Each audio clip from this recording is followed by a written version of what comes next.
Assalamualaikum warahmatullahi wabarakatuh. Perkenalkan, nama saya Violita Dusa Putri dengan NIM 642331122. Pada video ini saya akan menjelaskan cara menyelesaikan tugas analisis sekuritas dan portofolio menggunakan Microsoft Excel. Video ini terdiri dari dua bagian, yaitu bagian pertama adalah perhitungan rentan resiko dan kinerja portofolio untuk dua saham. Lalu yang kedua adalah membentuk portofolio, membuat efisien frontier, serta menentukan portofolio optimal menggunakan tiga saham. Lalu kita mulai pada tugas pertama.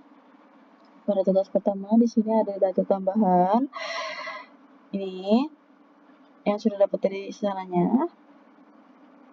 Di sini ada bobot portofolio saham A dan saham B. Lalu di sini ada tingkat bebas risikonya, ada return pasarnya. Lalu ada beta saham A dan saham B. Lalu di sini kita mencari return realisasi dan return rata-rata masing-masing pada saham. Untuk return ini dicarinya T1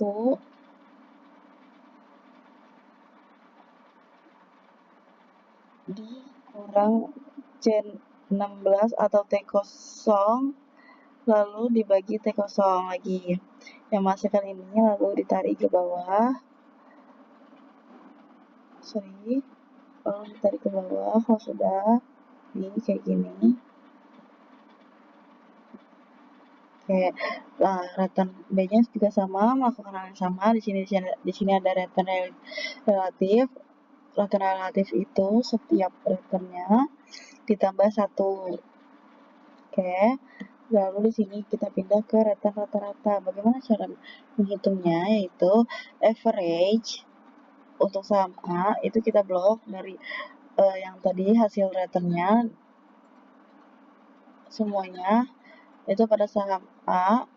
Lalu setelah udah kita enter dan menghasilkan segini, dan saham B pun juga melakukan hal yang sama pada saham B. Lalu di sini ada return geometriknya. Caranya sama dengan produk. Kita blok di bagian return relatifnya untuk saham A. Terus setelah udah kita enter, dan sama saham B pun sama caranya. Lalu di sini untuk persentasenya sama dengan ini yang tadi kita cari. Lalu dikasih kutip ini. Lalu ditambahin yang ini nih 0,3 lalu dikurang 1. Itu caranya untuk menghasilkan hasil segini. Untuk saham B pun juga sama. Lalu di sini ada standar defisiensi pada saham A, yaitu di sini yang kita cari tadi kita pindahin ke sini. Lalu ini ekspektasinya yaitu dengan cara sama dengan ini kita ubah menjadi desimal. Lalu di sini return realisasi dikurang return ekspektasi yang menghasilkan segini. Oke, lalu di sini dikuadratkan yang tadi hasil yang ini dikuadratkan 2 yang menghasilkan segini. Lalu setelah udah hasilnya kita pindah ke varians. Varians itu caranya sama dengan sum, kita blok semuanya yang tadi kita hitung. Lalu setelah udah menghasilkan hasil segini. Oke. Lalu standar defisiensinya yaitu caranya yang sama dengan hasil variansnya dikuadratkan 0,5. Lalu setelah udah menghasilkan hasil segini. Nah, pada saham B juga sama caranya pada saham A. Lalu kita pindah ke return portofolionya. Di sini ada return geometri yang tadi kita cari sebesar ini pada saham A sebesar 2,60%. Di sini bobotnya juga 50%. Lalu pada saham B juga sebesar return geometri pada sebesar 3,23 dan bobotnya 50%. Untuk cara penghitungannya gini, ini return geometri dikali bobot saham lalu ditambah ini return geometri saham B lalu dikali bobot saham yang sebesar 50%, itu hasilnya segini. Lalu kalau sudah, ini untuk return portofolio. Lalu kalau sudah kita cari resiko portofolionya, di sini masing-masing sudah ya. Lalu cara perhitungannya yaitu sama seperti tadi, resiko saham A dikali bobot saham saham A lalu ditambah saham B itu resiko dikali bobotnya itu pada saham B lalu dijumlahkan menghasilkan hasil segini. Lalu di sini evaluasinya ada Sharpe ratio pada saham A, caranya yaitu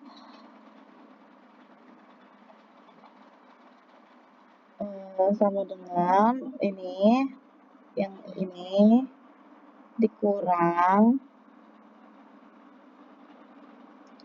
4% tingkat bebas resikonya, lalu dibagi hasil standar deviasi.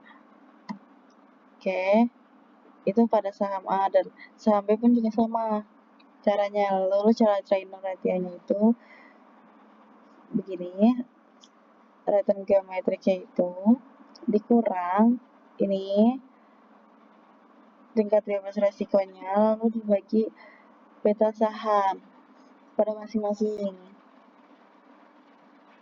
Dan setelah sudah semua, ini interpretasi kinerja portofolio yang terdiri dari 50% saham A dan 50% saham B menghasilkan return sebesar 2,91% dengan resiko standar deviasi sebesar 6,32.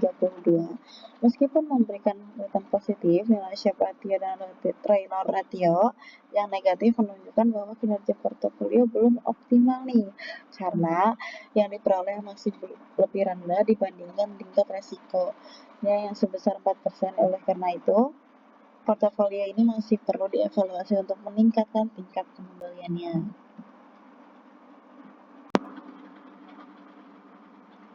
Lalu selanjutnya saya pindah ke tugas kedua. Di sini saya menambahkan beberapa portofolio. Lalu di sini tuh ada 3 saham. Di sini ada bobot portofolio pada saham A 40%, saham B 40%, dan saham C 20%. Lalu di sini ada P2 dengan saham A 30%, saham B 40%, lalu saham C 30%. Lalu di sini ada portofolio 3 pada saham A 50%, saham B 25%, saham C 5%. Lalu portofolio 4 saham A 70%, saham B 15, saham C 15. Lalu portofolio kelima saham A 15%, saham B 70%, lalu saham C 15%. Lalu di sini kita menghitung return realisasi dengan cara seperti yang sebelumnya. T1 dibagi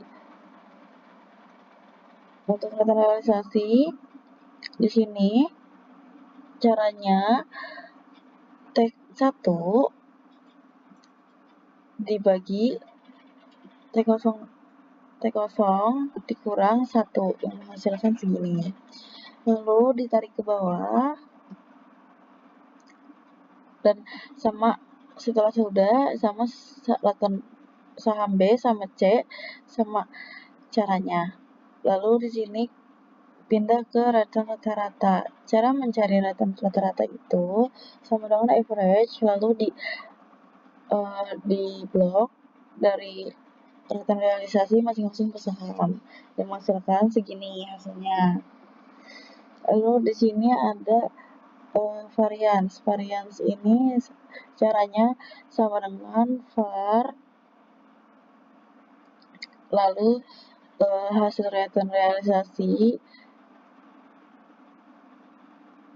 ini di blok semuanya menghasilkan hasil segini.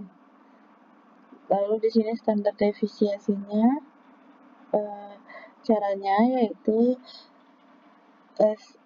sama dengan pakai STDF titik S, terus dari kita blok lagi return realisasi sampai semuanya yang menghasilkan segini. Lalu di sini kita mencari covariance-nya, covariance A dan B. Ini salah satunya covariance A dan B itu sama dengan covar, terus kita masukin data return realisasi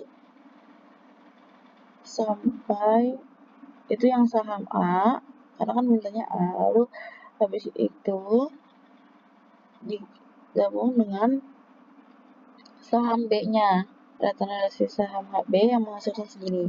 Dan sama setelah itu sudah semua ini digabung, ini dilakukan hal yang sama, lalu di sini pindah ke korelasi. Caranya korelasi ini sama dengan korel, terus sama seperti tadi yang dicari kalau misalnya di sini A dan B, yaitu menggunakan return A, realisasi A, lalu realisasi B menghasilkan segini, dan sama untuk melakukan korelasi yang lain seperti itu juga caranya. Lalu di sini ada kombinasi portofolio. Untuk penghitungannya yaitu return sama dengan itu tuh caranya sum product, lalu kita blok semuanya, kita blok return rata-rata dari saham A, saham B, saham C. Lalu setelah itu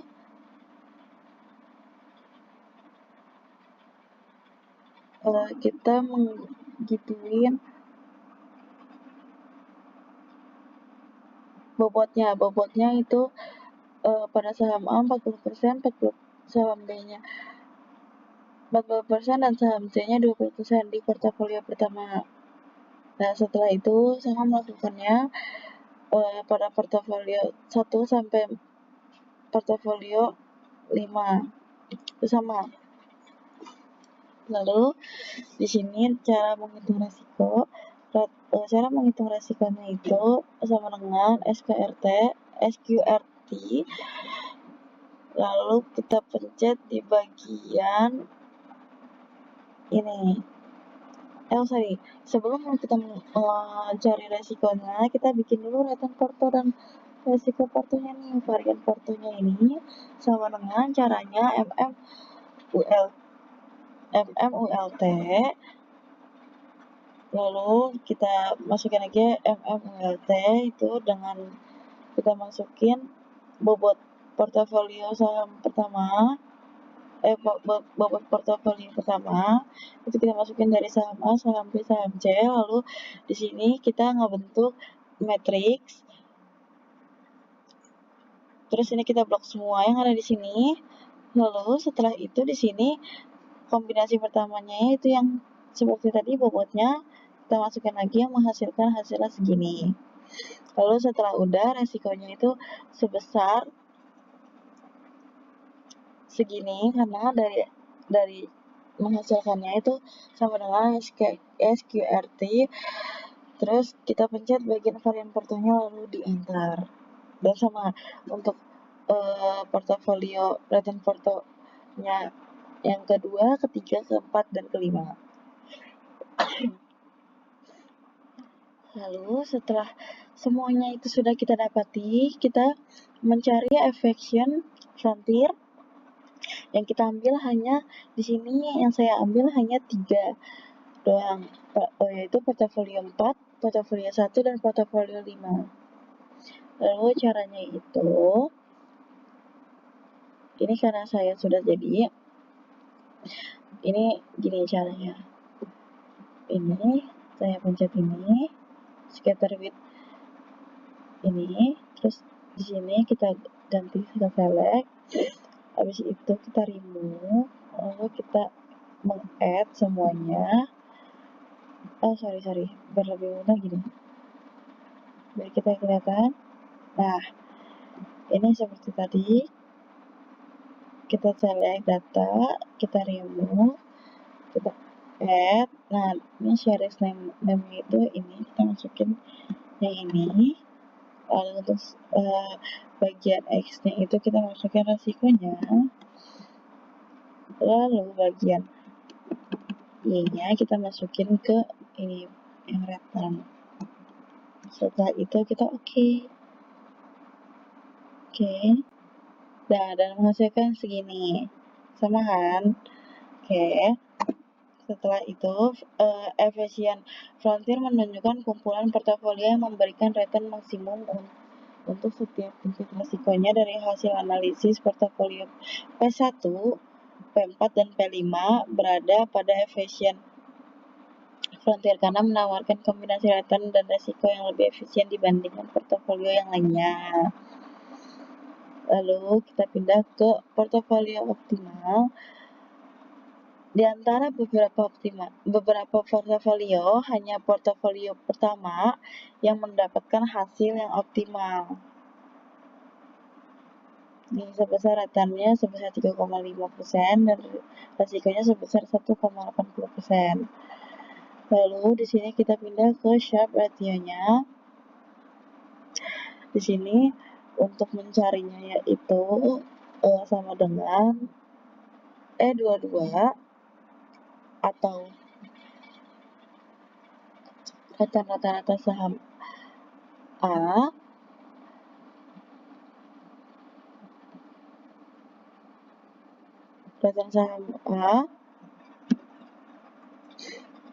lalu dikurang dengan ini tingkat bebas resikonya sebesar 4%, lalu dibagi ini resiko sahamnya pada saham A sebesar 3,70%, lalu di enter yang menghasilkan segini. Dan untuk pada saham B, saham C sama caranya. Lalu di sini trainer ratio-nya yaitu return saham A sama dengan return saham A dikurang ini kita pencet tingkat bebas rasionya lalu dibagi ini ya pada beta saham A, dan selanjutnya saham B, saham C sama seperti itu caranya. Lalu move ke Jensen ratio saham. Di sini caranya yaitu return saham A untuk saham A lalu dikurang RF-nya sebesar 4%, lalu ditambah G4 yaitu sama dengan return pasarnya sebesar 120%. Sebesar 10%, lalu dikurang G3-nya itu tingkat resikonya, bebas resikonya 4%, lalu dikali sebesar 120 pada saham A, yang saham A. Lalu setelah udah, sama kita melakukan hal yang sama juga pada saham B dan saham C. Setelah evaluasi kinerjanya selesai, itu hasilnya segini semuanya masing-masing. Terus untuk keputusan manajerial investasi berdasarkan hasil return resiko korelasi covariance membentuk portofolio serta evaluasi kinerja menggunakan Sharpe ratio, trainer ratio, dan Jensen alpha. Investor disarankan untuk memilih portofolio 1 sebagai alternatif investasi yang paling seimbang di antara yang lain. Lalu kombinasi portofolio yang terdiri dari 40% saham A, 40% saham B, dan 20% saham C menghasilkan return sebesar 3,15% dengan resiko sebesar 1,84%. Selain itu, adanya korelasi negatif antara beberapa saham menunjukkan bahwa berhasil menurunkan resiko investasi. Oleh karena itu, strategi diversifikasi melalui portofolio satu dapat digunakan untuk mencapai keseimbangan antara keuntungan dan risiko sehingga lebih sesuai bagi investor yang menginginkan investasi yang efisien dan stabil.